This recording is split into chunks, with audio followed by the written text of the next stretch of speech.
예루살렘으로 가심 7단계에 보면 70일의 제자들을 파송하심 이렇게 되어 있습니다. 12제자와는 별도로 70일의 제자들을 각각 둘씩 짝지어서 보내신다. 중요한 것은 12제자를 보내실 때나 70인의 제자를 보내실 때 예수님께서 똑같은 말씀으로 그들에게 당부하셨다는 것이다. 어떤 말씀을 당부하셨는지 누가복음 9장을 한번 좀 볼게요. 누가복음 9장 1절로 9절에 있는 말씀을 좀 한번 좀 살펴보면 좋을 것 같습니다. 누가복음 9장 1절로 9절. 누가복음 9장 1절로 9절에 있는 말씀 제가 읽습니다. 교독을 합시다. 제가 1절 읽고 여러분이 2절 읽고. 예수께서 12제자를 불러 모으사 모든 귀신을 제어하며 병을 고치는 능력과 권위를 주시고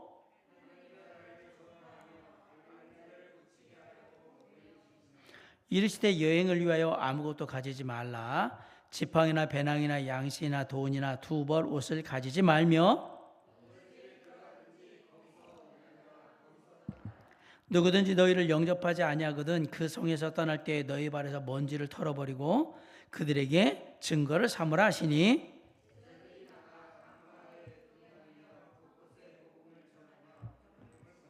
아멘.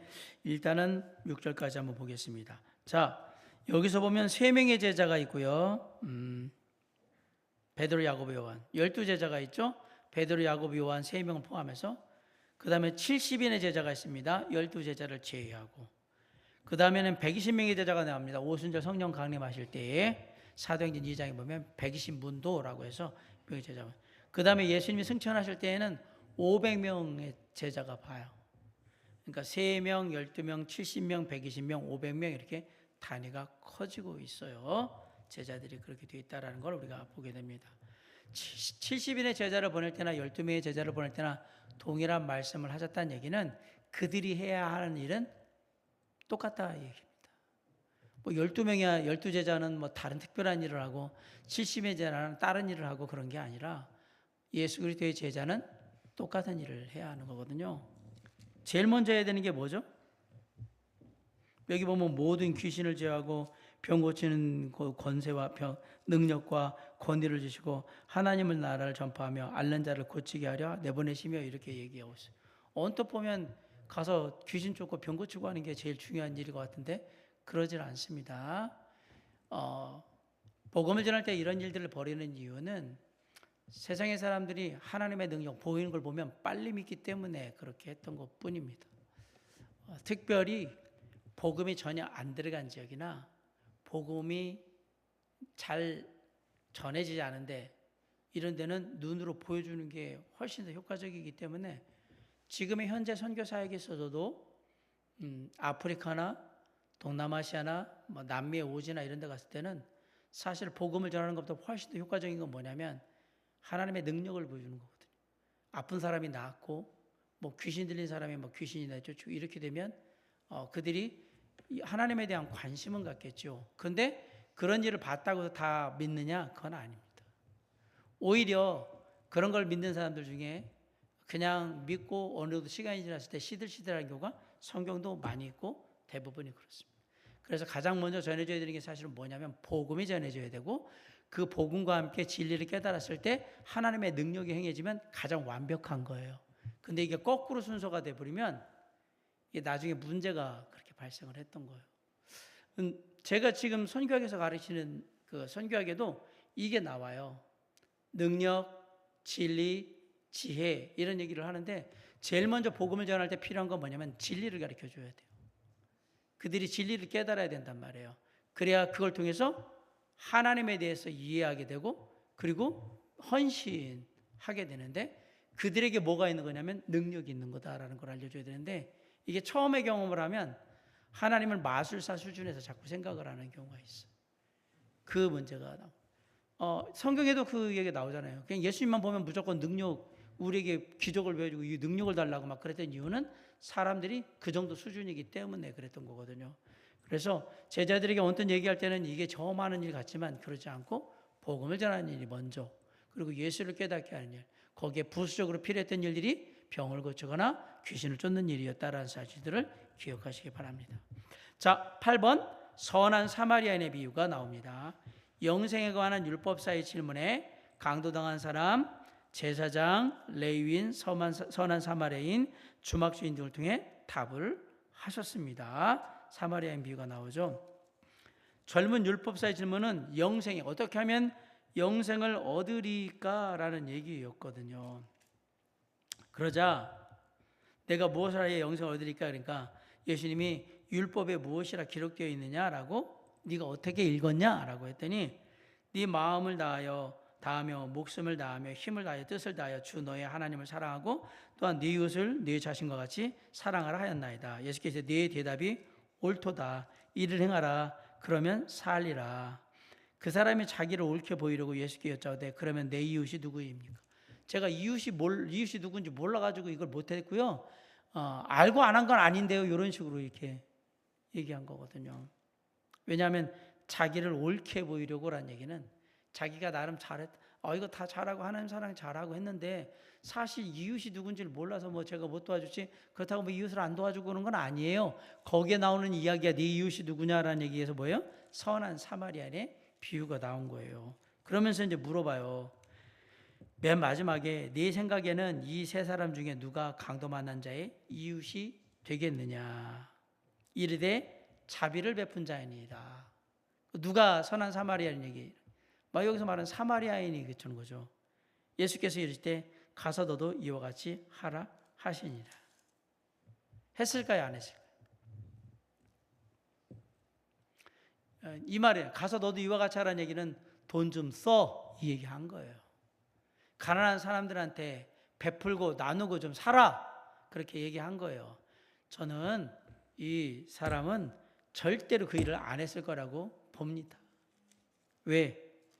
이 질문 자체가 자기의 위선을 보여주기 위해서 한 거기 때문에 이 사람은 안 했을 겁니다. 그러면 이런 질문 자체를 안 하겠죠. 왜? 다 아는데 이웃이 누구고 내가 누굴 도와줘야 되는지 아는데 그걸 질문했겠습니까? 자기 내세우고 남한테 보여주려고 했기 때문에 이런 행태로 봐서는 그리고 뒤에 아무것도 안 나온 거로 봐서는 안 했을 가능성이 거의 다다라고 보여집니다. 젊은 율법사의 질문은 영생에 관한 것이었는데 이게 이 비유와 무슨 연관이 있을까요? 영생의 그 비결은 하나님을 사랑하고 이웃을 사랑하는 거라고 율법사에 적혀 있다라고 주님이 알려주셨어요. 그랬더니 뭐라고 물었냐면 누가 내 이웃인데요? 제가 누구를 도와줘야 되는데요? 알았어. 그러면 내가 누구를 도와줘야 되는지 얘기해 줄게 라고 얘기를 한 겁니다. 왜 사마리아인이 이 이야기의 주인공일까요?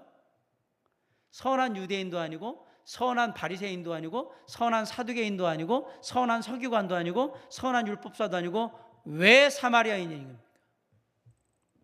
왜 주인공이 이방인이냔 말이에요. 그것도 개돼지 취급받는 그런 이방인으로 혼혈이잖아요. 사마리아에서.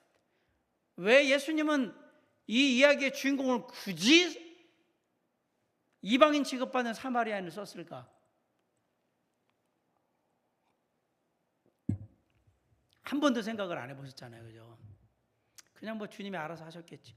이유가 있을 거 아닙니까? 이방인들이, 지금 유대인들한테 복음을 전하고 유대인 율법사를 깨우게 하려면 잘 듣게 하려고 그러면 유대인 데리고 가든지 하지 왜 사마리아인을 데려왔을까? 이건 의도가 분명하단 말입니다. 일단은 율법사가 생각할 때 사마리아인은 하나님의 율법하고는 아무 관계가 없는 사람이에요. 바꿔 얘기하면 뭐냐면 율법 지지리도 안 지키는 나쁜 놈들인 거예요. 하나님 말씀 따로 못 살다가 그래서 혼혈된 시리아 아수르하고 혼혈된 그런 놈들, 하나님 말씀도 제대로 안 지키고 제사도 제대로 안 지키는 놈들, 이런 놈들인 거예요. 사마리아인은. 근데 왜 그 사람을 주인공으로 했냐라는 거예요. 앞에 그리고 다 나오잖아요. 여기 보면 그렇죠? 제사장, 레위인 나오잖아요. 근데 주인공은 누구냐면 사마리아인이에요. 제사장도 아니고 레위인도 아니고 유대인도 아니고 주인공이 사마리아인이에요. 왜 그랬을까? 이거의 의도는 간단합니다. 니들이 그렇게 입으로는 많이 얘기를 하는데 내가 볼 때는 사마리아인만도 못해. 우리가 말했던 백부장 하인의 병을 말씀 하나 없어서 그러면 낫겠나이다 했던 백부장이나 주인도 제 주인의 개도 제 주인의 상에서 떨어지는 부스러기를 먹는다고 했는 막 웃는다고 얘기했던 수로보니게 여인보다 다 이방인이잖아요. 이방인보다 못한 믿음,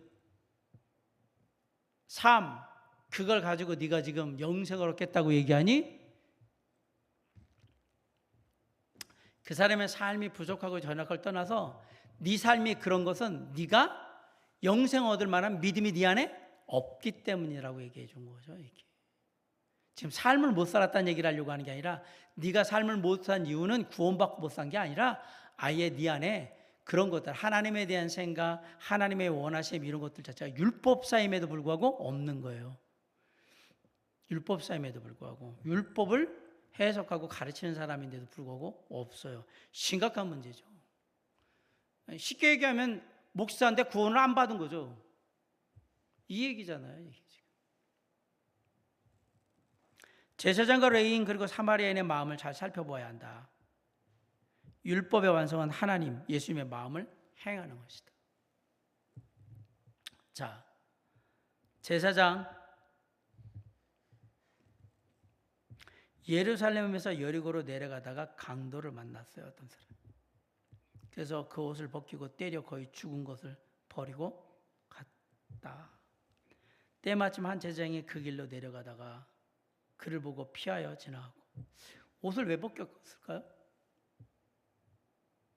그냥 때리기만 하지? 비싼 옷이었나? 뭐 둘 중에 하나예요. 옷까지 벗겨놓고선 때린다는 얘기는 첫째는 이 사람이 입고 있는 옷이 비싼 옷이면 이것도 강도가 가져가야 될 옷이니까 그랬을 가능성이 높고, 두 번째는 만약에도 옷 벗겨놓으면 못 따라올 거 아닙니까? 도망도 못 가고. 이거는 가장 강도를 할 때는 아주 악질적으로 지금 한 거죠. 강도를 거의 죽도록 때렸어요. 또 죽은 것을 버리고 갔더라라는 얘기는 거의 죽은 걸 버리는, 진짜 죽을 만큼 맞았다는 얘기잖아요. 마침 한 제사장이 그 길로 내려가다가 그를 보고 피하여 지나고. 제사장은 왜 그 사람을 보고 피해서 갔을까요? 두 번째, 레위인도 그곳에 이르러 그를 보고 피하여 진다. 왜 제사장과 레위인은 그 사람, 강도 만난 사람을 피해 갔을까? 지저분해서? 피나고 더러워서? 그럴 수도 있겠죠. 그러나 가장 큰 이유는 뭘까? 귀찮죠. 이거 괜히 이거 가가지고 뭐 시간 낭비하고 뭐 다 죽어가는 건 어째 죽은 것 같은데 저거 질질 끌고 가봐야 내가 또 어디다 뭐 하고 막 이런. 에이 뭐 어차피 죽을 거 그냥. 귀찮겠죠. 제일 아마도 이 내용을 봐서는 거반 죽을 만큼 했으면 피투성이 돼가지고 지금 옷은 다 벗겨져가지고 막 피투성이 되고 있으니까 저것도 강도 만나서 다 죽도록 얻어맞았나 보네. 에이 저러다 죽겠지, 누군가 알아서 하겠지라고 생각하고 가는 거죠. 그게 제사장이었고, 그게 레위인이라는 얘기는 영적으로 타락이 극에 달았다라는 얘기를 해주려고 하는 겁니다. 가장 이 강도 만난 이웃에게 사랑을 베풀고 자비를 베풀어야 될 사람인데, 여기서 보면 이 인물들 중에 사마리아인, 제사장, 레위인 이 세 사람 중에 그래도 제일 자비를 베풀고 제일 먼저 율법에 따라 돌봐야 되는, 고아와 과부와 나그네를 돌보라고 했으니까 이 사람, 가난한 자를 돌보고 핍박받는 자를 돌보고 헐벗고 아픈 자를 돌보라고 했으니까 그렇게 해야 되는데도 불구하고 그렇게 가르치는 사람인데 귀찮은 거예요. 입으로는 무슨 얘기를 못합니까? 이게 우리의 신앙이라고 얘기하는 거예요. 서만 사마리아의 비유는 우리 그리스도인들에게 너무너무 아픈 비유예요. 입으로는 뭘 못해. 사람들 앞에서는 무슨 짓을 못하겠어. 그런데 진짜 그 믿음을 행해야 되고 그 믿음이 역사해야 되는 때는 안 하는 거죠. 귀찮은 거죠. 더럽기도 하고 괜히 이거 잘못해가지고 내가 시간 뺏기고 내가 그걸 왜 해. 그러니까 피해서 갔단 말이에요. 여기서 중요한 건 보고 피하여 지나갔다는 얘기입니다. 봤어요. 근데 피해서 지나갔어요. 레위인도 보고 피해야 지나갔어요. 사마리아인은 여행 중이었어요. 사마리아인은 뭐 하고 있었다고요? 여행 중이었어요. 이 사람 꽤 사는 사람이네. 뭐 걸어서 지금 사마리아 그 세계 속으로 뭐 이런 거 하나? 유튜버인가? 중요한 건 사마리아 사람은 여행 중이에요. 그러면 이 사람은 더 일을 하면 안 되죠. 왜? 여행 스케줄에 지장 생겨요. 이러면 자기의 모든 계획이 다 꼬여요.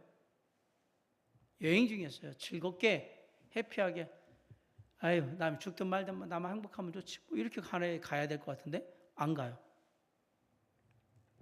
거기 이르러 그를 보고 불쌍히 여겨서 가까이 가서 기름과 포도주를 그 상처에 붓고 싸매고 자기 짐승에 태워 조막으로 데리고 가서 돌보아 주니라. 여행 중에 하지 말아야 될 일, 자신의 원래 목적과 안 맞는 일을 지금 하고 있는 거죠. 제사장과 레위인은 자신의 그냥 기본적인 삶에 반드시 행해야 되는 걸 안 한 거고, 사마리아인은 지금 자기가 하려고 하던 그 움직임의 목적과 전혀 안 맞는 일을 하고 있는 거고. 아주 재밌는 지금 전개잖아요. 그 이튿날 그가 주막 주인에게 데나리온 2를 내어주며 이르되 이 사람을 돌보아 주라. 비용이 더 들면 내가 돌아올 때 갚으리라 하였더니, 아 이거 잘 돌봐주고 모자라면 내가 더 돈 주겠다고 지금 얘기하고 있잖아요. 데나리온 2를 주면서.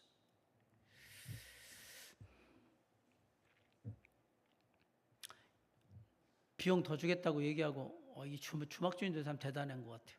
차용증 받은 것도 아닌데, 제가 예전에도 얘기했지만 이러고 떼어먹으면 어떡하려고. 봐주고 있어요. 내가 나중에 돈 줄게요. 이 사람은 여행 중이에요. 여기 사람도 아니고 단골도 아니잖아요. 아 몰라요. 근데 다시 와서 돈 준대요. 이 사람 내가 돌아올 때 갚으리라. 여기 다시 오겠다는 얘기잖아요. 그때까지 이 사람 잘 돌봐주라고 얘기하는 거예요. 그럼 만약에 주막 주인이 이 강도당한 사람을 계속하면서 약값 뭐 다 들었어, 병원비 다 들었어, 그 청구하면 어떻게 하겠다는 얘기예요? 다 주겠다고 지금 얘기하는 거잖아요. 그럴 이유가 뭐가 있어요? 웬 생돈을 들이면서 보험 청구할 수 있는 것도 아닌데 뭐하러 이 짓을 하지? 상식적으로 생각하면 할 이유가 없는 일이잖아요. 그런데 사마리아인이 하고 있어. 누가? 율법하고 아무 관계가 없는 것 같은 사람. 율법하고 관계가 밀접한 두 사람은 도망갔어. 피해서 도망갔어.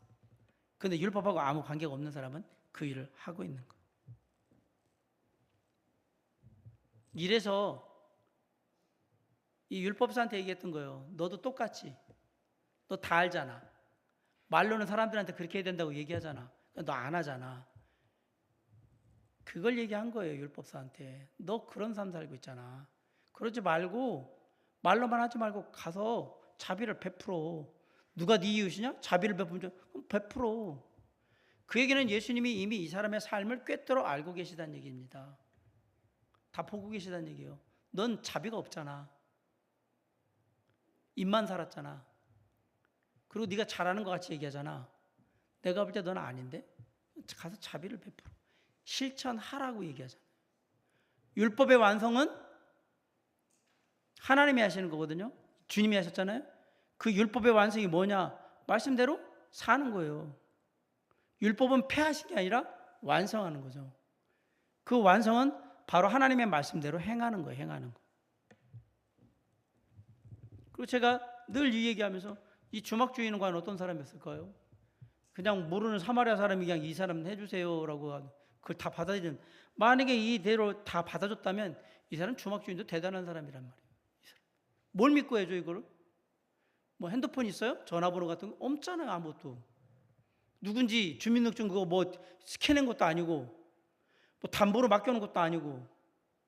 참 재미난, 여기서 보면 하찮은 주막의 주인과 하찮은 사마리아인이 대단한 제사장과 대단한 레위인보다 훨씬 더 하나님의 마음에 합한 자라고 얘기할 거란 말이에요. 그러면 잘 보세요. 그럼 뭘로 이걸 기준으로 삼습니까? 주님이 얘기해요. 내 마음이다. 무슨 얘기예요? 내 마음에 합하면 그 사람이 하나님의 자녀고 그리스도인이고, 내 마음에 합하지 않으면 뭐 네가 아무리 세상에서 지위를 갖고 있든 뭐라든 간에 상관없어. 너는 나하고 아무 상관이 없는 자라고 얘기하고 싶은 거잖아요. 너도 그렇게 되기 싫으면 가서 해라고 얘기를 하는 거죠. 그래서 이 선한 사마리아인의 비유는 철저하게 믿는 자들에게 주는 메시지라고 보시면 맞습니다. 특별히 하나님의 말씀을 알고도 행하지 않는 사람들에게 경종을 울리는 그러한 비유라는 사실을 우리가 꼭 기억해야 합니다. 9번, 마리아와 마르다의 집에 들르심. 마리아는 예수님의 말씀을 사모함으로 섬김에 분주했던 마르다와 대조를 이룬다. 예수님은 마리아를 더 칭찬하신다. 흔히 사람들은 마리아는 좋은 신앙이고 마르다는 나쁜 신앙으로 알고 있으면서도 신앙생활 가운데는 말씀을 사모하며 배운 대로 살려고 하지는 않고 누군가가 말하는 대로 그냥 대충 대로되면 믿음이 성장한 줄 안다. 한마디로 배운 말씀과 삶이 따로 놀고 있는 것이다. 제가 제천에서 사역할 때 어느 교회에서요, 교회에는 마르다도 필요합니다 라고 설교했는데, 제가 지금까지 설교한 중에 가장 은혜 안 받고 뭔 저런 얘기를 해, 이런 느낌이었어요. 제 의도는 그게 아니거든요. 마르다가 되라는 얘기가 아니라 누군가는 그 일을 하는 사람이 있어야 되는데, 마르다는 제가 무슨 얘기를 해주고 있냐면, 마르다가 하는 일이 나쁜 일입니까? 성경이 어디에 나쁜 일이라고 얘기했습니까? 마르다가 한 일은 좋은 일이에요. 마리아가 한 일은 성경이 뭐라고 했어요? 더 좋은 걸 선택한 거예요. 그러니까 우리는 뭐냐면 마르다는 나쁘고 마리아는 좋고, 아니요. 마르다 마리아 둘 다 주님 보시기에는 좋은 일을 한 거예요. 그런데 여기서 주님이 더 기뻐하시고 더 좋아하는 일은 뭐였다는 얘기예요? 말씀에 집중해서 들어. 지금은 이 얘기지. 그러니까 성경을 멋대로 막 해석하는 거예요. 마르다는 나빠, 마르다가 참 안 돼. 아니요. 어떤 사람은 마르다의 일을 하는 사람이 있어요. 그러니까 저는 그 얘기를 했던 거예요. 마르다를 나쁘다라고 얘기하지 마세요. 좋은 것을 했는데 주님이 지금 이 상황에서는 뭘 원하셨다는 얘기예요? 마리아와 같이 야, 밥하는 거 좀 늦게 해도 괜찮으니까 말씀 들어라고 원하셨단 말이에요. 그걸 했으면 더 좋았겠다라고 얘기한 거지. 넌 나쁜 짓 해서 죄진 거야, 너는 그래서 신앙이 그 모양이야, 그 얘기를 한 게 아니거든요. 저는 그 얘기를 했던 거예요. 때로는 어떤 사람들은 신앙적으로 영적으로 그런 부분에 미숙하여서 마르다와 같은 일을 합니다. 그러면 마리아가 뭐라고 얘기하냐면, 이제 말씀 안 듣고 저짓하고 있네요, 이러시면 안 됩니다 라고 얘기한 거예요. 그 사람은 그 사람의 신앙 가운데 그 상황에서 자기가 하는 가장 중요한 일은 이 일이라고 생각하고 한 거잖아요. 비록 그게 영적인 미숙함일지라도 주님은 그것을 책망하지 않으셨단 말이에요. 네가 이걸 선택했으면 좋을 뻔했다라고 얘기한 거지. 그 점을 얘기했는데, 제가 27년 설교한 중에 뭐 저런 설교를 다 해? 교회엔 그래 마르다도 있어야 됩니다, 필요합니다라고 하는 얘기를 왜 할까? 이런 느낌이었어요. 제가 원하는 건 그게 아니었고 그 얘기를 하고 싶었던 거예요. 때로는 사람들이 미숙해서 그 일을 할 때 그걸 나쁘다고 얘기하지만 이것도 필요한 일인데 지금 그러나 당장의 선택을 하라면 더 좋은 선택을 하는 게 지혜로운데 지혜롭지 못했다, 또는 그 상황에서 센스가 부족했네, 이렇게 얘기할 수 있어도 이게 잘못됐네, 나쁘네, 죄악이네, 이런 식으로 얘기하지 말아라 얘기를 하려고 했던 거거든요. 왜냐하면 교회 안에는 많은 마르다들이 있어요. 무슨 얘기냐면 마리아가 선택하는 것 같은 더 좋은 선택을 못하고 마르다와 같은 덜 좋은 선택을 하는 사람들이 의외로 교회 안에는 많이 있습니다. 똑같은 시간대에. 자, 비근한 예로, 만약에 오늘 누가 예배 올 시간에 만약에 친구 만나는 약속에 같이 잡혔어. 친구 만나는 것도 중요하죠. 예배 시간 안 만나야 돼. 그건 아닌 것 같아요. 근데 주님이 뭘 원하셨을까? 이왕이면 친구는 다음 내일이나 모레에 만나고 예배 드리는 게 더 나는 그걸 선택하길. 아니요 목사님, 저는 그 친구 만나서 오늘 복음 전하. 좋은 일이지. 그냥 친구 만나서 복음 전하는 거 좋아. 그리고 와서 예배 드리는 거 더 좋아. 그럼 주님이 뭘 좋아하실까? 그러면 주님은 예배 드리는 걸 더 좋아하실 거다. 그 얘기예요. 지금 제가 하는 얘기는. 이게 지금 잘못됐다는 얘기를 하는 게 아니라, 너는 더 지혜롭게, 더 믿음 안에서 하나님이 원하시는 게 뭘까를 고민하고 선택할 수 있어야 한다라는 얘기를 해주고 싶었던 겁니다. 둘 다 좋은 건데 더 좋은 쪽을 선택하라. 우리의 신앙 가운데는 때때로 마리아의 모습도 필요하고 마르다의 모습도 필요합니다. 물론 어느 쪽만 강조하는 것은 바르지 못한 신앙이에요. 쉽게 말하면 열심히 일하는 것도 필요하고요, 말씀에 집중하는 것도 필요해요. 제 얘기는 그 얘기예요. 늘 균형 있는 신앙을 갖고자 힘써야 하며, 특별히 주님이 지금 나의 삶 가운데 부족하여 채우기 원하시는 것이 마리아의 모습인가 마르다의 모습인가 생각해 보아야 할 것이다. 만약에 말씀 다 끝났는데 마리아가 계속 앉아가지고 이러고 있고 마리아가 그랬으면 예수님이 뭐라고 그랬을 것 같아요? 마리아야, 말씀 다 끝났거든? 언니가 고생하고 있잖아. 넌 지금 여기서 이 자리에 있으면 안 돼. 가서 도와줘야지 라고 했을까요, 안 했을까요? 저는 100% 했을 거라고 봅니다. 주님이 마르다에게 이 얘기를 했다는 얘기는 거꾸로 보면, 이 얘기가 끝났을 때 마르다가 만약에 그러고 있다 그러면 가서 도와줘야지, 너 지금 이러고 있으면 안 되지 라고 얘기했을 가능성이 전 높다고 생각해요. 성경에 안 나왔으니까 제 개인적인 생각이지는 하지만, 그건 뭐냐면 지금의 이 상황 속에서 주어진 가운데 어느 것이 가장 주님이 원하시는 우리의 신앙의 모습일까를 항상 지혜롭게 고민하며 행할 줄 알아야 한다라는 얘기입니다. 마리아의 모습만이 늘 옳고 마르다의 모습이 늘 옳은 거 아니에요. 말씀이 전할 때는 말씀에 집중하고 섬겨야 될 때는 섬김에 집중하고, 그러나 두 개가 겹치는 경우에는 지금이 뭐 하는 시간이냐? 지금이 뭐 하는 시간이냐? 예배 시간이면 말씀에 집중하는 거고요. 근데 또 밥 먹으러 점심 올라갔는데 나 성경책 봐야지, 그럴 필요가 없단 말입니다. 그게 나쁘다는 얘기가 아니라 지금은 그 선택을 할 때가 아닌 것 같은데 올라가서 같이 밥 먹으면서 교제해야지. 그거 해야 될 시간에, 찬양 부를 때는 뭘 해야 돼요? 기도할 때는, 말씀 볼 때는, 설교할 때는 설교 듣고, 교제하라고 그럴 때는 청개구리도 아니고 왜 시키자는 짓을 왜 하려고 그래 자꾸. 그게 주어진 시간이 되면 그걸 하라고 하는 거예요. 그게 참 중요해요. 어떤 선택을 하는가에 따라서 내 신앙의 성숙도가 달라지겠구나라는 사실이에요. 둘 다 좋은 것일지라도 더 좋은 쪽을 선택하려고 노력해야 합니다. 선택의 기준은 사람들의 시선이나 생각이 아니라 하나님께서 원하시는 것이 무엇일지에 대한 고민이에요. 지금 하나님이 뭘 원하실까? 이걸 원하실까?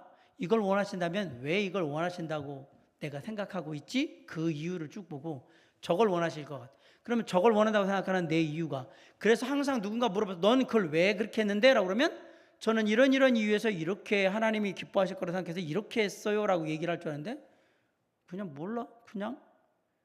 그냥이 어디 있어요? 그냥이. 그냥이라니까 이미 몸에, 나는 신앙이 몸에 배가지고 그냥 막 몸쪽으로 움직이고 있는 거예요? 아니야, 다 생각하게 돼 있어. 이걸 해야 되는 이유가 있거든. 졸려도 내가 기도하는 이유, 힘들어도 내가 예배를 드리는 이유, 다 이유가 있어요. 그 선택이 나한테는 더 좋은 선택이라는 분명한 근거가 있어야 한다는 얘기를 드리는 겁니다. 마리아처럼 우리의 삶에서 절대 빼앗기고 싶지 않은 게 뭘까요? 여러분은 뭘까요? 그러면서 얘기하잖아요. 마리아는 이 좋은 걸 빼앗기지 않을 거라고 딱 얘기를 한단 말이에요. 더 좋은 걸 선택했으니까. 자, 우리의 삶에서 절대로 남한테 빼앗기면 안 되는 거, 항상 가장 좋은 선택, 그게 예수 그리스도예요. 삶의 그 어떤 것도 주님과 가치를 비교할 수 없어요. 그냥 놔봐야 무조건 더 좋은 선택은 누구예요? 예수 그리스도. 그분이 원하시는 것들이 가장 좋은 선택이에요. 이건 뺏기면 안 돼요. 마리아에게 예수님은 또 놀라운 것을 알려줬어요. 더 좋은 것은 더 좋은 것을 덜 좋은 것 때문에 빼앗기거나 포기하는 것은 어리석은 짓이야, 이 얘기를 한 거예요. 마르다에게 둘 다 얘기하잖아요. 그렇죠? 가만히 생각해 보세요. 제가 양복이 있는데 하나는 100만 원짜리고 하나는 10만 원짜리예요. 바꾸제. 누가 하나를 바꾸제. 그럼 제가 뭘 바꿀까요? 바꾼다면 100만 원짜리 줄까요? 미쳤어요 제가? 가치가 이게 더 있는데? 안 바꿔요. 이건 빼앗기면 안 돼요. 왜? 가치가 비교가 안 돼요. 내가 예수 그리스도라는 나의 하나님을 내 삶에 선택했을 때는 이게 최고의 가치인 거예요. 놀랍게도 그런데 이거를 막 바꿔요. 먹고 사는 거하고 바꾸고, 가족하고 막 바꾸고, 직장하고 막 바꾸고, 건강하고 막 바꾸고 막 바꿔요. 그러니까 저기야 삶이 망가지는 거죠. 당연히 엉망이 되죠. 당연히. 아니 그러고도 정상적인 삶을 살기를 바라는 사람이 있다면 그 사람의 생각이 비정상인 거잖아요. 왜? 가치가 다른 걸 갖다가 막 이렇게 어버려버리면, 이렇게 해버리면, 분명한 차이가 있는 가치를 막 이렇게 섞어버리면 그 삶이 정상이냐고요. 말이 안 되는 거지. 그러면 삶이 무너지는 거예요. 우리의 삶은 가장 가치 있는 것부터 하기로 되어 있는 거예요. 그게 우선순위잖아요. 그게 그걸 지키면 내 삶이 후회는 없을 거예요. 왜? 나에게 가장 중요한 것들을 내가 지키면서 빼앗기지 않고 왔으니까. 그리고 만약에 필요하다면 밑에 있는 가치들을 버렸으니까. 이게 소중한 건데 이걸 막 휙휙 버리고 그냥 예수도 막 뒷주머니에 넣었다가 그냥 저기다 팽개쳤다가 막 저기다 막 모르는 것처럼 던져놨다가 그러고 또 집어왔다가 어떤 때 필요하면 또 앞에다가 따놨다가 또 그냥 발로 툭 찼다가 막 그런단 말이에요. 제가 표현이 이렇게 해서 죄송합니다. 무슨 얘기냐면 우리의 가치, 내가 선택한 신앙의 가치를 너무 하찮게 생각한다는 얘기예요. 주님은 그 얘기를 하신 거예요. 일단 너의 삶에 어디다 가치를 두고 있니? 둘 다 좋은 가치를 뒀어. 사람들을 섬기며 내가 왔으니까 섬기겠다는 그 마음 좋아. 둘 다 좋아. 너는 내가 지금 말씀 전하니까 말씀에 집중하는 거 좋아. 그런데 내가 지금 이 시간에 너희들한테 많이 원한다면 마리아가 내가 더 원하는 모습이야. 그리고 마리아는 정말 좋은 걸 드는 거거든. 그건 네가 갖는 거야. 마르다는 아마 말씀이 전해질 때 이렇게 흘려들었을 거예요. 식사 준비했으니까. 그죠? 그거는 마르다께야 못 될 거예요. 왜? 집중해서 자기 거라고 생각하지 못했어요. 가능성이 높으니까. 마르다의 모습처럼 하나님께 집중하지 못하도록 우리의 마음을 분주하게 만드는 게 뭘까? 마르다는 다 좋았는데 자기 집에 사람이 오니까 이게 손님 부실하게 대접 이해는 갑니다. 이스라엘에서 우리도 그렇지만 나그네가 오면 나그네 대접을 잘해야 합니다. 손님이 오는 건 손님을 대접을 잘해야 되는 거거든요. 그게 하나님 앞에 복 받는 비결이거든요. 그러니까 그런 관습적인 것에 따라서 그렇게 한 건 다 맞는데 주님이 지금 말씀 전할 때는 듣고 시간만 가만히 듣고 그리고 딱 끝나면 후다닥 가서 해도 그렇잖아요. 그래서 제가 예전에 신방할 때 얘기잖아요. 밥 나 좀 예배부터 드리고. 왜냐하면 그게 중요한 게 아니거든요. 여기 신방 왔을 때는 밥 먹으러 온 게 아니거든요. 예배 드리러 온 거지. 그래서 그 중요한 목적을 이루고 난 다음에 먹든 말든 그 다음 얘기지. 그게 중요한 건 아니고 준비하냐고 신경 쓰지 마세요. 예배 드리시고 말씀 들으세요. 똑같은 얘기예요. 지금 예수님이 신방 왔잖아요. 마르다의 집에. 그때 어떻게 했을까? 그러면 그래서 준비한다고 뭐 이렇게 한다고 해서 그거 잘못된 거냐? 잘못된 거보다는 지금은 이 선택을 하셔야 합니다. 그게 더 소중한 거고 더 가치 있는 선택이 된 겁니다. 이 얘기를 해주려고 하는 겁니다.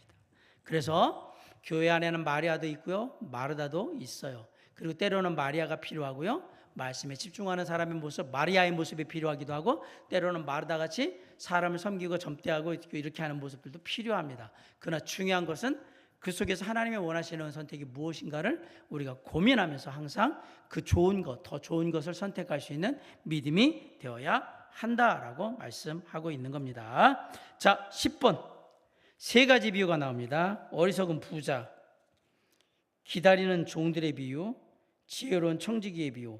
제자들과 무리들에게 위선과 욕심, 세상적인 염려에 대해 껴있을 것을 말해요. 어리석은 부자는 지가 막 이제 돈 많이 들으니까 야 이거 내가 다 누리자 그랬더니 야 내가 네 목숨 오늘 데려가면 이거 다 누구 거 될 것 같아?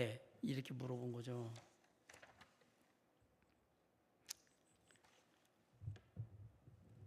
어리석은 부자 얘기는 참 중요한 얘기인데, 사람들은 모든 게 다 내 거인 줄 알고 살아요. 주님은 얘기하는 거예요. 네 거라고? 그 모든 것은 내 맘이야. 근데 결국 내가 가진 것도 내가 살아있어야 주리는 거고, 죽으면 남의 거. 여러분, 죽으면 내 거 하나도 없어요. 그냥 수의, 관, 그것도 내 것도 아니야. 그거 화장실 들어가면 다 타버려. 없어요. 세상에 내 게 어디 있어요? 바보 아니에요? 살아있을 때 내 거가 영원히 내 게 아니에요. 그리고 살아있을 때도 다 내 거 내가 다 누리지를 못해요. 그래서 아둥바둥할 필요가 없습니다. 어차피 다 누리지도 못하고 다 갖지도 못해요. 성경은 그 얘기를 하는 거예요. 모든 것의 주관자는 누구시다? 하나님이시다. 얘기를 하는 거예요. 하나님이시다. 참 그 말씀이 맞아요. 모든 것의 주인은 하나님이시죠. 기다리는 종들의 비유는 그거예요. 주인이 언제 올지 모르는데 그렇게 게으르고 나태하고 이게 그러면 안 된다. 항상 깨어 있어야 된다. 종은 누구를 기다리고 있어야 된다? 항상 주인을 기다려야 된다. 그래야 주인이 기뻐할 거 아니에요. 그 얘기거든요. 허리에 띠를 띠고 등불을 켜고 서 있으라. 혼인집에서 돌아와 문을 두드리면 곧 열어주려고 지문, 야, 문 열어 그러는데 다 잠자고 있고 그러면 안 된다. 혼인집에서 돌아와라는 얘기는 내가 갔다 언제쯤 돌아올 거를 이미 알려주고요. 그리고 이분이 갔을 때 지금 언제 올 거라는 걸 알고 있는 상황이니까 그때만이라도 깨어 있어야 되는데 그 부분에 대해 다시 오신다는 얘기잖아요. 이 얘기는 또 여러 가지 해석이 가능해요. 혼집에 간 게 주님께 다시 오신다는 얘기다. 그렇게 해석도 가능하고 여러 가지 해석이 가능해요. 중요한 건 여기서 너희도 준비하고 있으라. 생각하지 않은 때에 인자가 오리라. 그러니까 쉽게 말하면 예수님의 재림에 대한 우리가 항상 주님이 다시 오신다는 그런 마음으로 그렇게 살아야 한다라는 얘기를 해주고 싶었던 거죠. 지혜로운 청지기 얘기는 똑같은 얘기예요. 이 모든 소유는 누구 거다? 한 주인 거다. 주인이 와서 이거 생각지 않은 날에 못한 날에 와서 이러네 어미 때리고 신시하지 않은 자를 벌 받으면서 이거 청지기에게 계산할 때가 오니까 이거 잘 준비하고 주인 거 잘 맡고 있어야지. 네 마음대로 흥청망청거리거나 이거 정신 못 차리면 나중에 벌 받는다라고 얘기한 거예요. 우리가 청지기라고 얘기하는데 여기 뭐라고 얘기하냐면 주인이 더디어 올 거야. 앞에는 기다리는 종에 대한 얘기를 했어요. 언제 올지 모르니까 항상 깨어 있어야 돼. 근데 이 청지기들이 그냥 늦게 올 거야 이러고 있다. 그러다가 생각하지 않은 날 알지 못하는 시각에 그 종이 이르러 그 주인이 이르러 종의 주인이 이르러 어미 때리고 신시하지 않은 자의 받는 벌에 처한다라고 되어 있어요. 주인의 뜻을 알고도 준비하지 아니하고 그 뜻대로 행하지 아니한 종은 많이 맞을 것이요. 맞으면 아파요. 맞지 마세요. 더디 올 거라고 생각하니 여기 생각하지 않은 때라고 하고요. 여기 생각하지 않은 때라고 40절에도 또 얘기했고 46절에도 또 얘기했어요. 그 얘기는 그 얘기예요. 우리가 그렇게 살아는 안 된다. 요 어리석은 부자와 기다리는 종과 지혜로운 청지기에 공통점이 있습니다. 이 얘기만 해드리고 제가 마무리하겠습니다. 공통점이 뭔가요?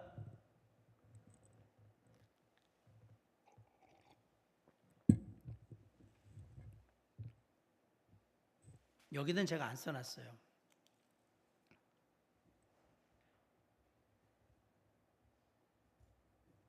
공통점이 뭘까요? 이 세 가지 이야기.